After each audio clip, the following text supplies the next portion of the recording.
International ànd ak ay partenaire am Saloum Dieda World Trading, Clinique Kër Marie ak Al Madina International Travel ñoo leen di may seen émission wérgu yaram les mercredis de docteur Konaté. Salaamaaleykum auditeur u Sen Info ñu ngi ñëwaat tey dans les mercredis du docteur Konaté ñëw waxtaan ak yéen par rapport ak benn feebar boo xam ne barewul surtout au Sénégal gën a bare si tubaab yi mais quand même ça existe au Sénégal parce que de temps en temps ñu gis si par benn par ñaar donc c'est pas à négliger. C'est toujours donc dans le cadre de la prise en charge si feebar yi nga xam ne góor yi lañuy dal le plus souvent. Tey dañuy waxu cancer u testicule si olof moom lañuy wax xuur. Donc lu tax may insister tey pour wax si parce que ñu bëre dañuy ñëw seet si ñu fekk c'est un peu tard parce que dañuy jàpp ne que ne feebar boobu dañuy xaw a ruus loolu moo tax ñu bëre donc dañ koy nëbba di ko nëbba ba à la fin mu jural leen loo xam ne andi leen ay formes yu grave alors que feebar boo xam ne dañ koy faj ba mu wér. Donc c'est pour vous dire donc suñu commencé waxu signes yi ngeen bàyyi xel bu baax nga xam ne bu fekkee nit ki dem na ba commencé sentir yenn signes yi bu mu ragal bu mu tiit bu mu rus na ñëw vers les professionnels ñu seet ko et puis ñu essayer donc régler son problème loolu moom moo ñu fi bàyyi. Donc cancer testicule pour définir ko donc c'est un cancer boo xam ne dafay laal surtout les hommes entre 15 ans et 50 ans. Donc c'est un cancer du sujet jeune. Donc pour rappel cancer waxal naa leen ko ay cellules la yoo xam ne dañuy nekk ci benn organe dañuy jékki-jékki rek seen façon bi ñuy multiplier wu changer mu mel ni dañu dof donc dañuy multiplier wu de façon anarchique donc dañuy di jur et puis am na foo xam ne suñu fa tolluwee rek dañuy jógee fi nga xam ne foofu nañu juddoo dem migrer dem feneen loolu nañuy woowee métastase. Donc cancer métastase retenir leen ko. Donc comme ni mu leen ko waxee cancer u testicule barewul au Sénégal barewul en Afrique. C'est beaucoup plus fréquent par exemple dans des pays comme la France. Comme par exemple la France dañuy am 2300 nouveaux cas par an. Même en France c'est pas beaucoup mais quand même feebar la et prise en charge bi bu fekkee gaaw na rek bu boobaa leen ko nit ki dafay am afiyam donc bu gaaw.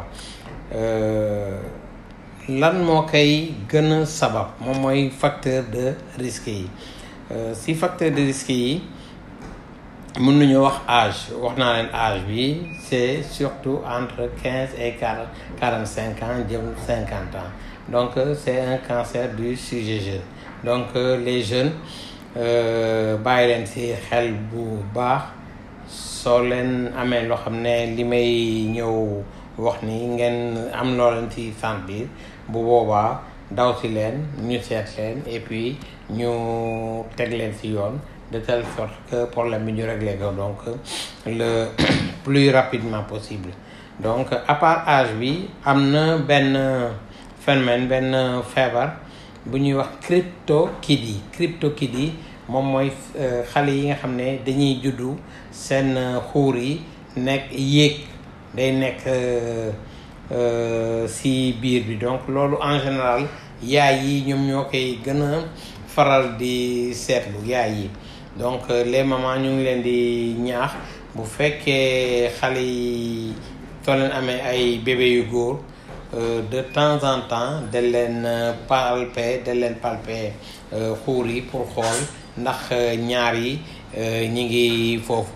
léegi bu fekkee ñi ngi foofu y a aucun problème, mais bu fekkee gis ngeen ne que ne dafa am bu absenté wala ñaar yi nekkuñu foofu rek bu boobaa ngeen seet si ñu comme ça déjà problème cryptokidney bi ñu régler ko rapidement parce que en général c'est de la chirurgie et bu fekkee tamit teel ngeen ñu seet si mën nañu prévenir genre feebar waaye comme ay cancer donc du testicule.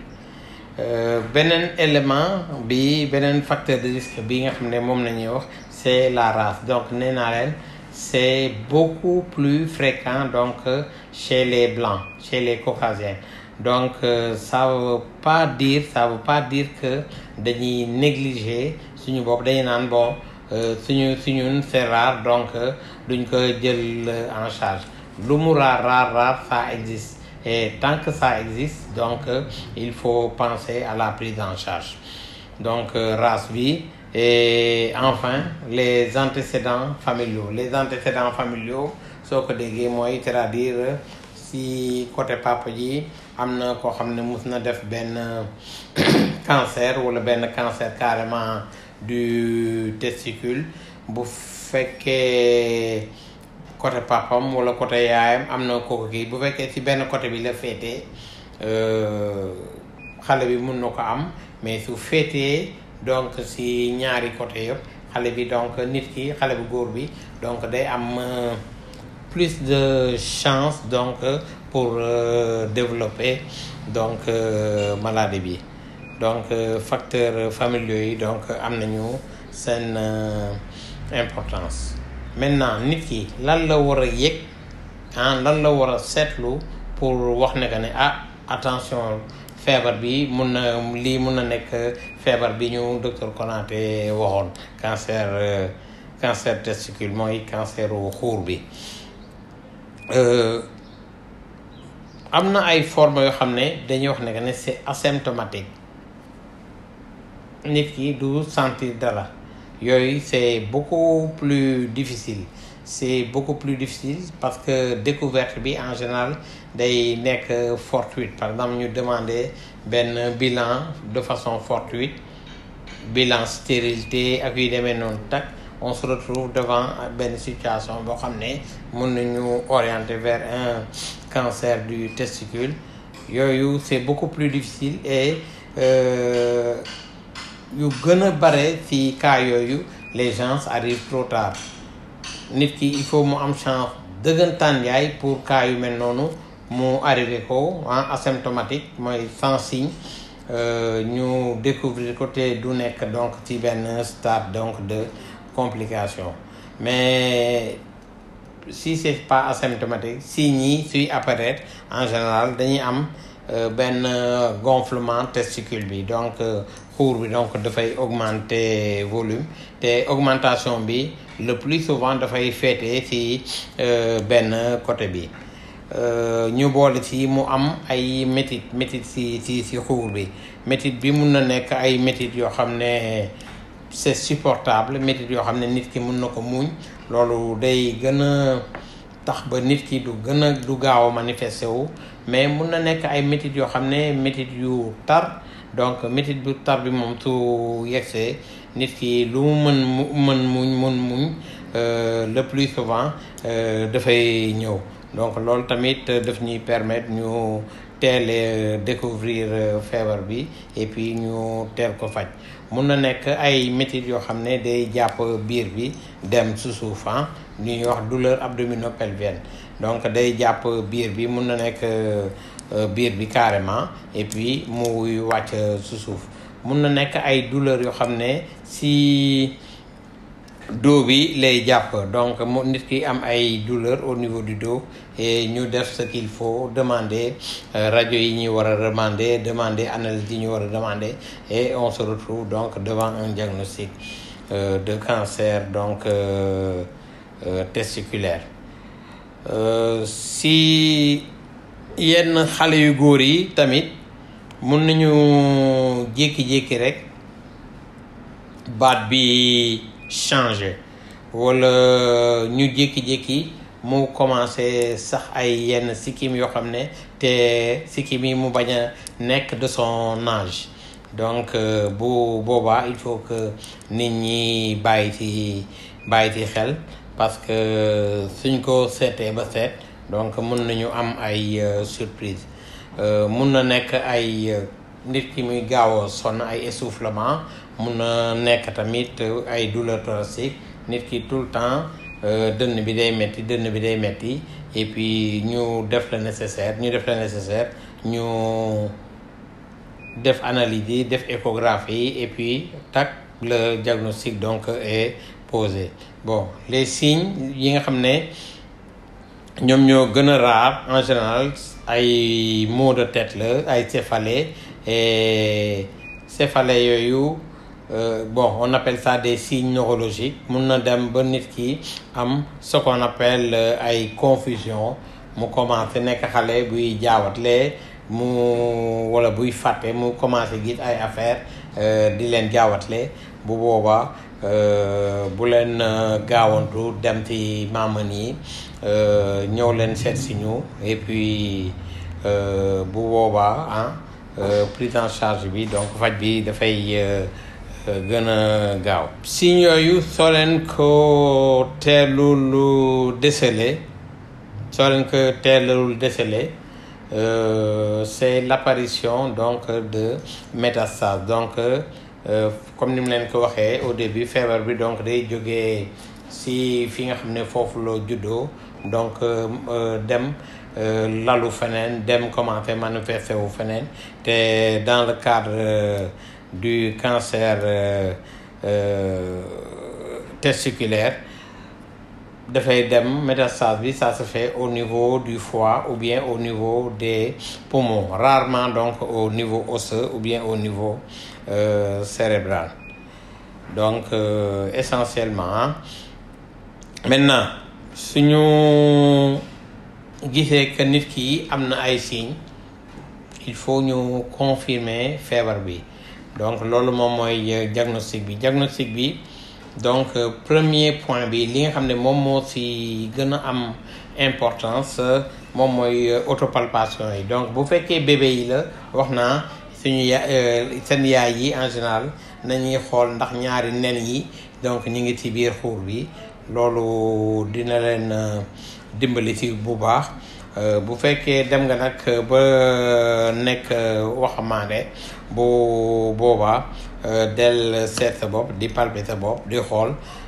Bu fekkee gis nga ne que ne benn bi commencé na ëpp beneen bi, wala nga laal benn bi mu xaw a dëgër, wala nga laal ko mu commencé metti, en ce moment là nga ñëw ñu def loola benn scanner, def loola benn échographie testiculaire, def loola benn bilan biologique, bilan bi pour rechercher donc ay marqueurs, lu ñuy wax ay marqueurs tumoraux.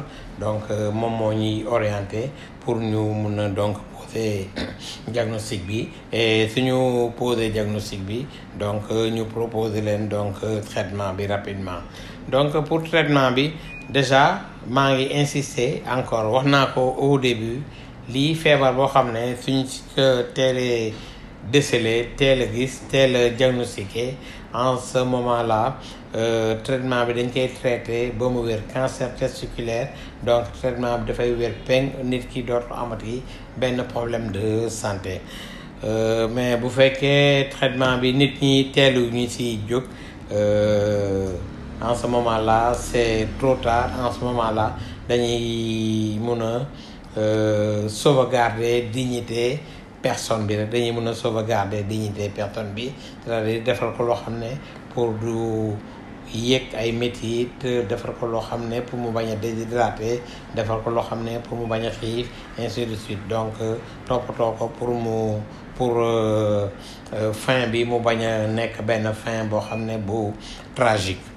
donc pour traitement bi am na ay wàll yu bëri mun na nekk une radiothérapie mun na nekk une chirurgie c'est-à-dire c'est une orchidectomie associée à un curage ganglionnaire donc dañuy génne xuur bi carrément et puis xoosaale ganglions yi fi ñu leen xoosee en ce moment là loolu dafay def ba affaire bi dootul mun a jóge fi mu juddoo pour mun a dem feneen donc wax naa radiothérapie bi mun na nekk tamit une chimiothérapie donc je rentre pas trop donc dans les détails par rapport à ça li ngeen si war a xam loolu laa leen wax et di arrêter émission bi fii di remercier encore sama équipe Abdel le directeur de Sen Info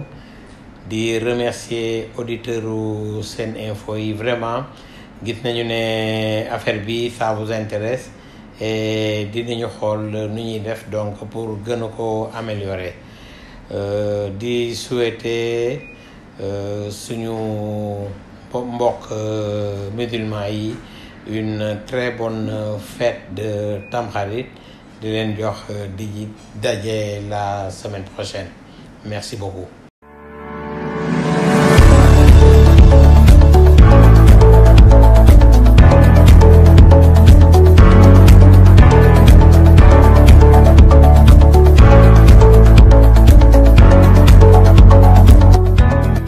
Seneinfo International ànd ak ay partenaires am Saloum Dieda World Trading Clinique Kër Marie ak Al Madina International Travel ñoo leen di may seen émission wér-gu-yaram les mercredis de docteur Konaté.